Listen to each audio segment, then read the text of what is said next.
High everyone, welcome back to my channel. আশা করি তোমরা সবাই ভালো আছো আর আমিও ভালো আছি। আমি এখন আজকে ব্লগটা শুরু করলাম সন্ধ্যেবেলা থেকে, কারণ সকাল দিকে আর ব্লগটা করা হয়নি। আমি একটু বাইরে গিয়েছিলাম, একটা কাজ ছিল, সেই কাজের জন্য আর সকাল থেকে ব্লগটা কন্টিনিউ করতেই পারিনি। ওই জন্য ভাবলাম সন্ধ্যের দিক থেকে ব্লগটা শুরু করি, কারণ এখন সন্ধ্যাবেলায় রান্নাটাও হয়নি রাতের, যেহেতু দিনে আমি খুব বললাম একটু বাইরে গেছিলাম। আর এখন বানিয়ে নিচ্ছি একটু তরকা, তো তরকায় ডিম দিয়েছিলাম, আর ডিমটা না ভাজা করব করে দিয়েছি কড়াইয়ে। ওই টাইমেই একজন বাইরে থেকে বেল টিপলো, আমারই এক প্রতিবেশী গল্প কথা বলছিল, তা তার সাথে কথা বলতে হলো। তো বাড়িতে আসেনি, ওই বাইরে দাঁড়িয়ে কথা বলছিলাম, তখন এই ডিমটা যে একটু ঘুটে নেবো সেই সময়টা পেলাম না, ওইভাবে কড়াতে চাপিয়ে দিয়ে চলে গেছিলাম। তাই ওভাবে দলা পেকে একটা গোল হয়ে গেছে। যেহেতু তরকারি দেবো না, তাই একটু প্রথমে ভেজে নিলে তাই হয়। আর আমার এক প্রতিবেশী, বলতে পারো যে এনার সঙ্গে গল্প করতে করতে অনেকটা সময় সাপেক্ষের ব্যাপার, কারণ তুমি গল্প করতে করতে তুমি যেখানে থাকো তোমাকে গল্পের মাধ্যমে গোটা ওয়ার্ল্ড ঘুরিয়ে দেবে, এবং ওনার সমস্ত জায়গার বিভিন্ন নলেজ, আর তোমার রিলেটিভ যেখানে আছে তার রিলেটিভ ঠিক সেখানেই আছে, সেই সব জায়গাগুলোতেই, সেই সব জায়গার বেস্ট যে জায়গাগুলোতে সেখানে আছে, তাতে দেশ হোক বিদেশ হোক বিভিন্ন জায়গায় গল্প শুনতেই হবে। এইভাবে কিন্তু অনেকটা লেট করে দেন উনি।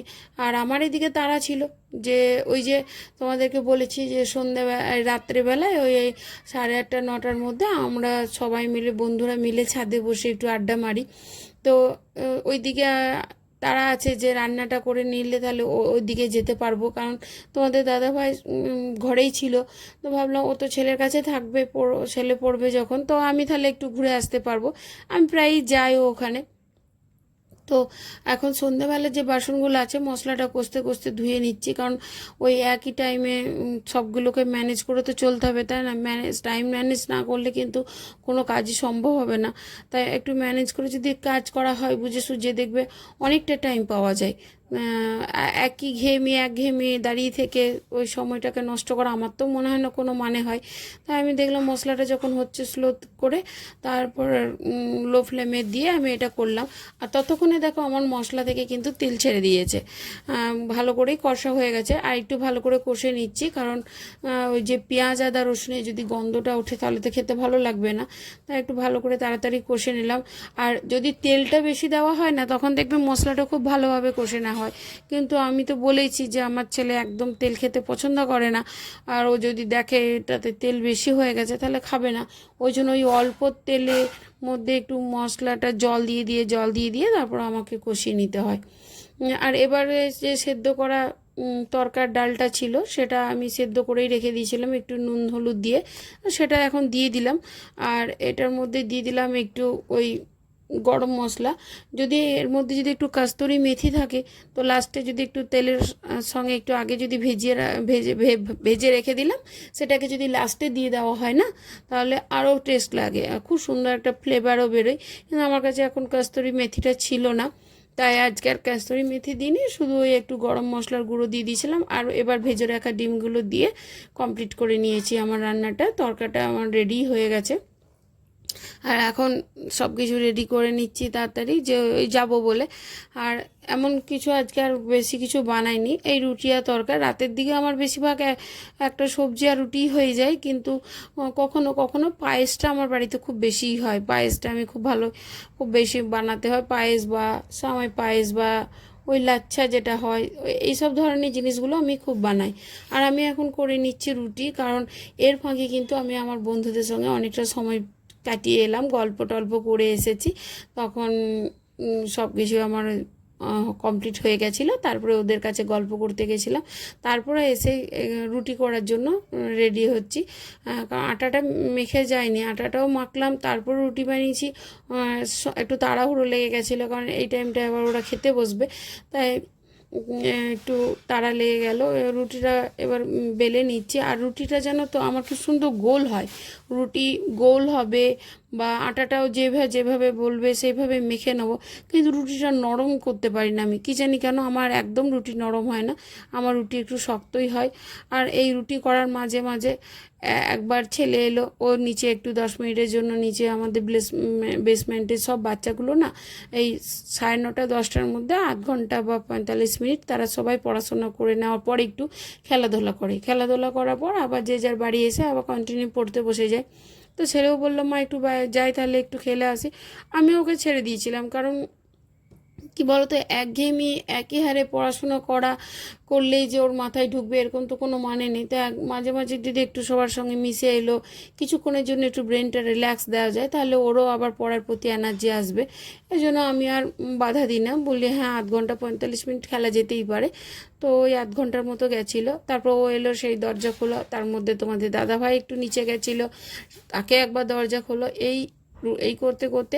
আর আমার এই বার্নারটা জানো তো কী জানি কী হয়েছে, একদম জ্বলছে না। আমি প্রথমে ভেবেছিলাম যে আমার গ্যাসটাই বোধহয় শেষ হয়ে গেছে, তো তারপরে দেখছি না, গ্যাসটা শেষ হয়নি, ওভেনটার মানে কোনো প্রবলেম হয়েছে, এক জায়গাতে আগুনটা খুব জ্বলছিল এবং রুটিগুলো মাঝে মাঝে দু এক জায়গায় শিকাটা কালো হয়ে যাচ্ছিলো। তো সেই জন্য আবার ওভেনটা চেঞ্জ করে এই ওভেনে নিয়ে তারপর রুটিগুলো বানালাম। না, গ্যাস শেষ হয়নি, তখন বুঝতে পারলাম যে ওভেনটারই কোনো গোলমাল হয়ে আছে। আর বন্ধুরা, তোমরা রাতে তো অনেকেই হয়তো ভাত খাও, কে কে ভাত খাও জানাবে। ভাত কিন্তু আমার খুব প্রিয়, কিন্তু কি করব, এই শরীরের জন্য ভাতটা কিন্তু রাতের দিকে আর নিতে পারি না, অতটা সম্ভব হয় না। রাতের দিকে রুটি খাই, কিন্তু রুটি আমার কাছে খুব বোরিং একটা খাবার, করার কিছু নেই, শরীরটা মেনেই তো চলতে হবে। তাছাড়া ভাত আমার বিয়ের আগে আমি প্রচুর ভাত খেতাম, মানে দিনে খেতাম, ব্রেকফাস্টে খেতাম, লাঞ্চে খেতাম, ডিনারে খেতাম। কিন্তু এখন তো আর কিছু করার নেই, এখন রুটি একবার সারাদিনে একটুখানি ভাত খাই। আর আমি এখন ডিনারটা সার্ভ করে নিচ্ছি, ছেলে আগেই খেয়ে নিয়েছিল, আমি আর তোমাদের দাদাভাই খেতে বাকিছিলাম। আর এটা ছিল নেক্সট দিন দুপুরবেলা। দুপুরবেলা বলতে আমার মানে 10টা 10:30 বাজবে, ততক্ষণে আমার বাড়ির সমস্ত কাজ রান্না সবটাই হয়ে গেছে। এবার দেখো এই বেডরুমটার কি অবস্থা, সমস্ত ছড়িয়ে ছিটিয়ে পড়ে আছে। তো সেটাই ভাবলাম একটু ক্লিন করে নিই, কারণ প্রচণ্ড মানে মেশি হয়েছিল। আর এই রুমটা যেহেতু আমার একটা গেস্ট রুম, তাই এখানে এলে আমার ভাই স্যাটারডেতে আমার বাড়ি আসে। তো যদি স্যাটারডেতে আসে তাহলে আর শুতে দিতে যায়, ওর সামনে পরিষ্কার করার জায়গা হবে না, তাই ভাবলাম আগেই পরিষ্কার করে নিই। আর জামা কাপড়গুলো কেমন ডিপ হয়েছিল সেই দিন থেকে। আর ওই যে জন্মাষ্টমীর পুজো গেল, তারপর আমাদের এখানে ওই বললাম তো আমরা মঠে যাই, ওখানে গিয়েছিলাম, এরকম বিভিন্ন কারণে আর সময় হয়নি এই ঘরগুলোকে গুছিয়ে নেওয়ার। তো এখন ভাবলাম সব ঘরগুলোকে ভালো করে একটু গুছিয়ে নিচ্ছি। তা এই ফাঁকে মানে তোমাদের সঙ্গে একটু কথাও বলে নিচ্ছি, তাই ভাবলাম যে একটু ক্যামেরাটাও অন করে নিই, তোমাদের সঙ্গে একটু গল্পও করা হয়ে যাবে। আর ওয়ার্ড্রপটা আমার প্রচণ্ড নোংরা হয়ে আছে, মানে আগোছালো হয়ে আছে, যে আমাদেরকে দেখাবো সেই জন্য আর দেখালাম না, যে একটু আগোছালো হয়ে আছে। কী হয় জানো তো, সুন্দর করে গুছিয়ে রাখলাম, তারপর যখন কোথাও যাব তাড়াহুড়ো করে একটা নিতে গিয়ে আর একটা যখন আগোছালো হয়ে গেল, বাস ওইভাবে আগোছালো রয়ে যায়, তো ওই জন্য আগোছালো হয়েই আছে। আর এই জন্মাষ্টমীর দিনে ওই যে তোমাদেরকে বলেছিলাম যে আমার একটা নিরামিষ গ্যাস বা সব নিরামিষ বাসনগুলো আছে, তো সেইগুলো নিচে নামানো হয়েছিল। তো তখন থেকে আর এগুলো আর তোলাই হয়নি, ওইভাবে রেখে দেওয়া হয়েছিল। আর এই যে ওয়ার্ড্রপের ওপরটা রয়েছে, এখানে আমার যত সব নিরামিষ বাসন, গ্যাস, তারপর বটি কাটার জন্য সমস্ত কিছু এখানেই আমি তুলে রাখি। আর ভিডিওটি যদি ভালো লেগে থাকে তো অবশ্যই লাইক করে দিও, শেয়ার করো আর সাবস্ক্রাইব করো। আর সেটা যদি করে রেখেছো অসংখ্য ধন্যবাদ।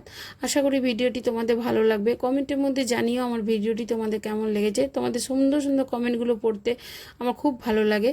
আর ভিডিওটি আর বেশি বড় করলাম না, আজকের মতো এই এতটুকুই। যদি ভালো লেগে থাকে অবশ্যই কমেন্টে জানিও। আর এই যে বেলুনগুলো রয়েছে, তো বেলুনগুলো ওই যে পুজোর দিনে সিংহাসনে আমি লাগিয়েছিলাম ঠাকুর মন্দিরে, তো ওগুলো জানো তো কী হচ্ছে, এক একটা আঠা দিয়ে ছেড়ে যাচ্ছে, তোর গোটা ডাইনিংটা হয়ে যাচ্ছে। ওই জন্য আমি এখানে এক কোণায় রেখে দিয়েছিলাম। আর ফ্যানের হাওয়াতে কি সুন্দর করে উঠছে, দেখো, দেখতে ভালোও লাগছে। আর বিছানার চাদরটাও চেঞ্জ করেছিলাম একদিন, কিন্তু ওর কভারগুলো আর পরানো হয়নি। তো ভাবলাম আজকে সময় যখন আছে একটু কভারগুলো ভালো করে পরিয়ে নিই, খাটটা গুছিয়ে নিই। খাটটা মুছেও নিয়েছিলাম, কারণ একটু ডাস্ট পড়েও গেছিলো। আর এই ঘরটা আমার একটু ডিপ ক্লিন করারও আছে, খুব নোংরা হয়েছে, একটু ডিপ ক্লিন করব। তো আজকে তো আর সময় হবে না, কারণ আজকে তো স্নান টান হয়ে গেছে, এইটুকুই করে নিলাম। আর এই দেখো এবার আমার বেডটা কমপ্লিট হয়ে গেছে। কি হয়েছিল বলো তো বন্ধুরা, তাই পরিষ্কার না করলে তো চলতো না, কেউ এলেও অস্বস্তি লাগতো, তার জন্য আমার ঘরটা পুরো কমপ্লিট করে নিয়েছি। দেখলাম না আজকে পরিশ্রম হলেও করতে হবে। তো আজকের মতো এতটুকুই, দেখা হবে তোমাদের নেক্সট একটা ব্লগে, সুন্দর একটা ব্লগ নিয়ে। ততক্ষণ তোমরা সবাই ভালো থেকো।